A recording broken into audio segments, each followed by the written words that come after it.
नमस्कार दोस्तों, स्वागत है आप सबका एक और इंस्पायरिंग और इन्फॉर्मेटिव वीडियो में। अभी हमारे साथ शुभम शुक्ला सर है। शुभम शुक्ला सर का रैंक जो है 43 है। यूपीएससी का जो रिजल्ट अभी आया हाल ही में, तो सर से हम जानेंगे कि सर का जर्नी क्या रहा है, मोटिवेशन क्या रहा है, सर ने कौन कौन सा बुक लिस्ट फॉलो किया है और कितना स्ट्रगल रहा है सर की लाइफ में। सर का चौथा अटैम्प्ट था और सर का पहला इंटरव्यू भी इस बार आया और सर की रैंक बहुत अच्छी है। तो यदि आप लोग को मेरा काम पसंद आता है तो इस चैनल को सपोर्ट या सब्सक्राइब जरूर करें और वीडियो को लाइक और शेयर करना ना भूलें, ठीक है। तो सर सबसे पहले कॉन्ग्रेचुलेसन्स। सर आपका नाम और एजुकेशनल बैकग्राउंड।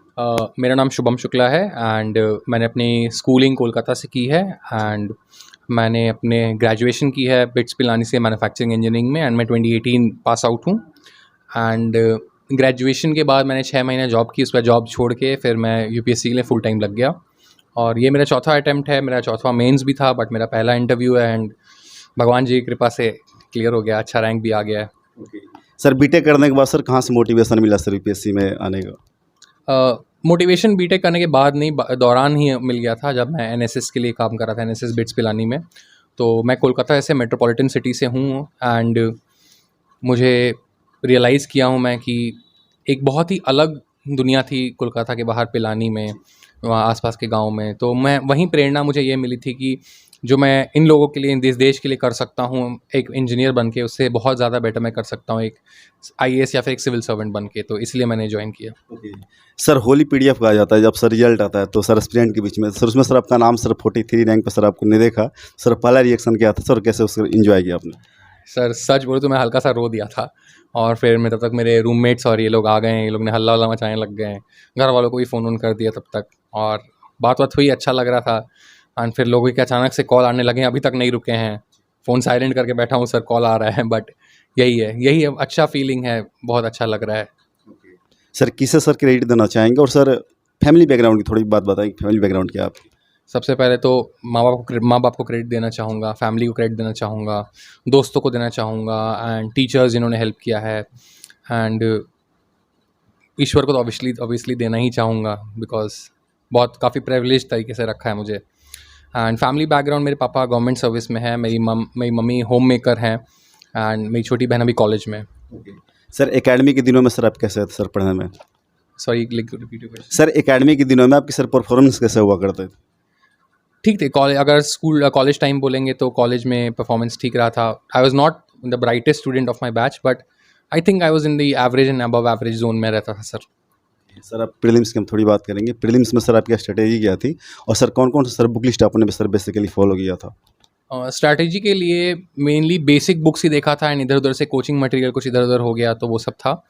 एंड यही था कि जो बेसिक चीज़ क्वेश्चन है, सिंपल क्वेश्चन हैं, डायरेक्ट क्वेश्चन है, उनको गलत नहीं करना है एंड बाकी क्वेश्चंस में इंटेलिजेंट गेसिंग एंड ऑप्शन एलिमिनेशन यूज़ करना है। काम माइंड से कॉन्फिडेंटली आंसर करने का, लॉजिकली क्वेश्चंस एलिमिनेट करने का ट्राई करता था मैं and I think this has helped me a lot in the past 3 और 4 अटेम्प्ट्स।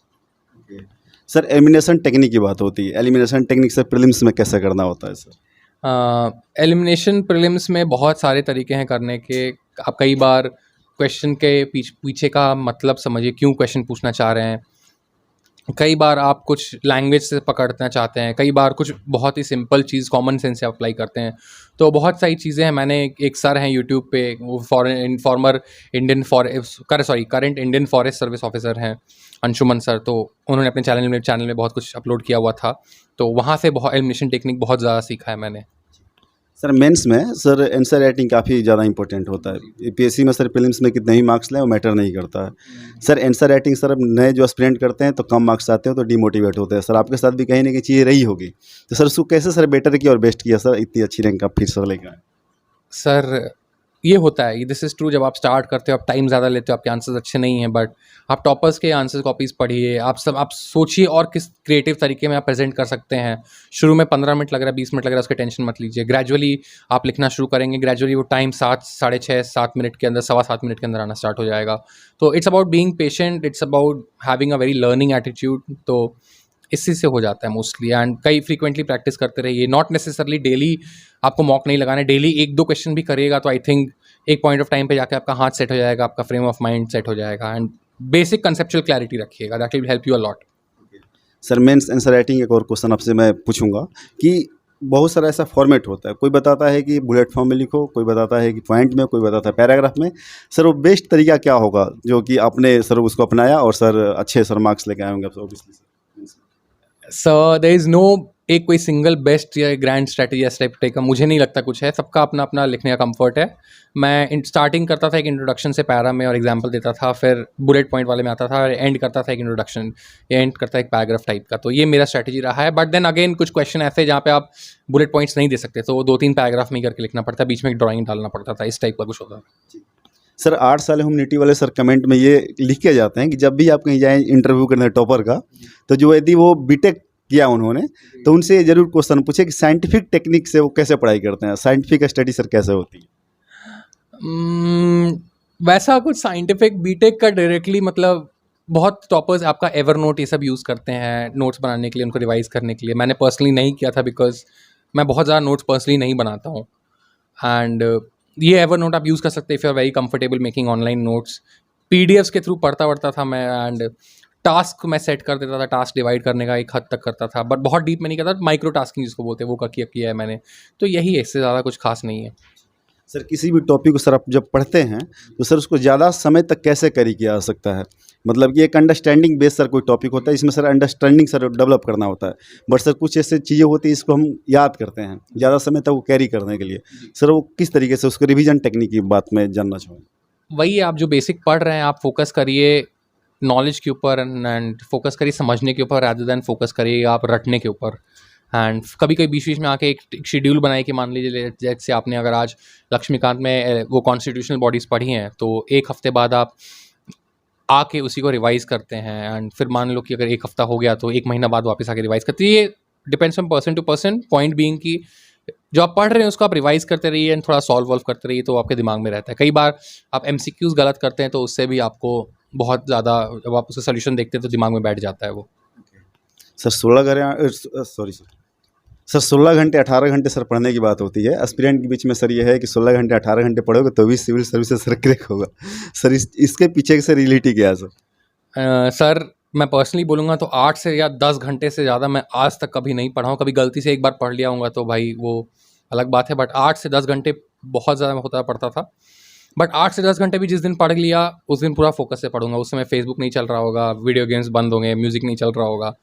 तो जितना टाइम आप पढ़िए, कोई 4-5 घंटे दे पाता है। वर्किंग एस्पिरेंट्स होते हैं बहुत सारे, कई लोग के फैमिली में हैं मैडम लोग एंड सर लोग, तो उन लोग उतना टाइम भी नहीं दे पाते। तो 4 घंटे 3 घंटे भी अगर आप डेडिकेटेडली दे रहे हैं, एक बेस तैयार है आपका, तो हो जाना चाहिए। कोई नेसेसरी नहीं है। मैं भी कई बार ऐसा होता था कि 2-2 3-3 दिन पढ़ा नहीं हूँ बिकॉज पढ़ने की फील ही नहीं आ रही है, तो फ्रेश करता था अपने आप को, फिर वापस पढ़ने बैठता था। सर 3 अटेम्प्ट में सर आपका सिलेक्शन नहीं हुआ, सर आपने सर रियलाइज़ किया होगा, एनालाइज किया होगा सर कहाँ पे सर आप मिस्टेक्स कर रहे थे? 2 मेन एरियाज़ थे मिस्टेक्स के। एक तो ऑप्शनल में बहुत कम स्कोर आ रहे थे मेरे, तो ऑप्शनल में काम किया मैंने। एंड दूसरा चीज़ था कि जीएस में मेरे आंसर्स एवरेज और बिलो एवरेज हो रहे थे, तो उस आंसर्स पे मतलब वैल्यू एडिशन एंड वही वो सब किया है। मतलब वैल्यू एडिशन करना, उनको ब्यूटीफाई करना, बेटर तरीके से प्रेजेंट करना, ये सब किया मैंने। सर आपसे sir last question sir, last message sir जो एस्पिरेंट आपको सुन रहे हैं उनके 2 शब्द आप क्या कहना चाहेंगे? एस्पिरेंट से यही बोलूँगा कि कीप बिलीविंग योरसेल्फ, अपने ऊपर भरोसा रखिए एंड अच्छे से प्रिपेयर करिए। Do not leave any stone unturned, जहाँ जितना हो सकता है प्रिपेयर करिए। Do not go for shortcuts and revise करिए। बहुत ज़्यादा सोर्सेज के पीछे मत भागिए, जो आपका बेसिक सोर्स है उस पर स्टिक करिए। प्रीवियस ईयर क्वेश्चन देखिए, टॉपर्स के मार्कशीट, आंसर शीट, ये सब देखिए। And most importantly like take care of yourself guys, and वह इस पर फोकस रखिए, अपने मेंटल हेल्थ के ऊपर, अपने फिजिकल हेल्थ के ऊपर। इसको भी इग्नोर नहीं करना चाहिए।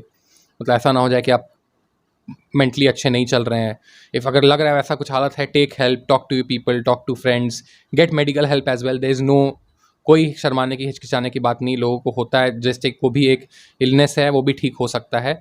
अपना ख्याल रखिए, इसको बस एक एग्ज़ाम की तरह ट्रीट करिए, उससे ज़्यादा कुछ नहीं है।